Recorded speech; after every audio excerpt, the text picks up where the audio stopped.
Israel's ceasefire with Hezbollah potentially in jeopardy less than 48 hours after it was announced. Lebanon says 2 are hurt after Israeli forces launched a strike on a number of southern towns.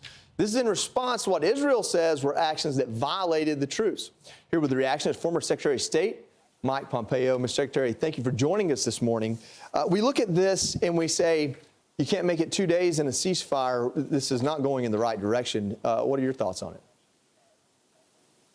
Well, thanks for having me on. Look, I'm unsurprised that the ceasefire hasn't held even for just a couple days. This conflict's been going on a long time. Hezbollah didn't agree as part of the ceasefire to give up their goal. Their goal is the destruction of Israel. Yeah. It was almost certain that their intention would be to go continue this conflict. That's what we, I think, have seen. I hope it gets back to a more peaceful situation so these Israeli citizens that live in the northern part of Israel can get back home. But I'm also confident that the Israeli Defense Forces know this as much as I do. They're going to do the things that are necessary to protect the Israeli people. But for the United States to have put this pressure on Israel, to have signed this deal, which almost certainly will prove not constructive in actually continuing to allow the Israelis to do what they need to take down Hezbollah, lock, stock, and barrel. I regret that, and I'm unsurprised by what we've seen in the last 48 hours. I expect you'll continue to see this kind of conflict. Yeah, you really kind of answered my next question, which is where is this pressure for a ceasefire coming from? And it seems like the Biden administration, maybe they're trying to claim a small victory before he gets out of office. Maybe it's a genuine attempt to calm what is turning into a multi-front war. Where is the Biden administration as opposed to what the incoming Trump administration on this conflict in Israel? Kevin, I think everyone's playing to the Trump administration now. I think both sides were entered into the ceasefire with some idea of what's coming next from President Trump, which will be enormous pressure on the Iranian regime.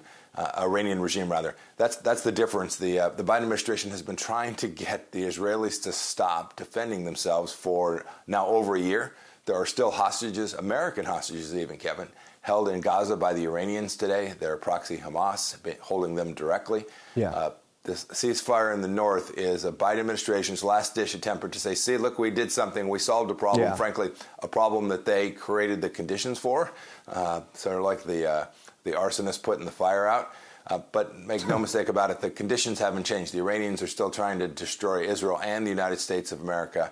This is but one small front in a bigger conflict, which will require the United States to support the Israelis in their efforts to diminish Iran's capacity to commit terror around the world. That's what this is really about, Kevin. Well, what's happening in the Middle East is not even the only war that we're worried about. Obviously, what's happening in Ukraine is potentially a much larger concern. This is President Putin talking about the Biden administration and the incoming Trump administration. Let's listen.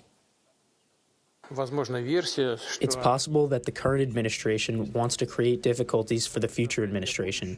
That is also a possibility. But in my view of the newly elected president, he's quite a clever and experienced man. I think he will find a solution, given that he has tackled such a challenge as reclaiming the White House.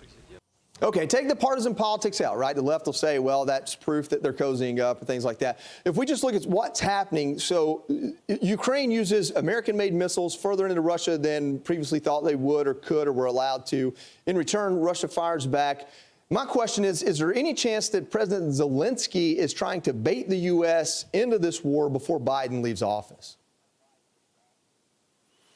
Oh, I don't think that's likely. I think what's really happening is both leaders, President Zelensky and Putin, are both trying to create the conditions where they have more leverage as these negotiations begin, as this conversation, frankly, has already started. President Biden is largely irrelevant to this conflict in Europe today. It's already President-elect, former President Trump, who is driving the process there in Europe. I think they're both trying to gain leverage. They're both trying to be in a better position when the conversations begin about how to create peace there. They know that during the 4 years where I was in office and President Trump was in charge, they know that we had created a deterrence model that had actually worked for the Ukrainian people. We didn't have Ukrainians being killed every day. We didn't have what you've seen in the last 48 hours, massive missile attacks on the Ukrainian energy infrastructure. They know this is the new sheriff coming back, and they're both trying to get in a better spot to get a better outcome when that happens. Yeah, President Trump said he could solve these conflicts even before he gets into office. I hope and pray he does. Secretary Mike Pompeo, thank you so much for joining us. Thank you all. Have a good day.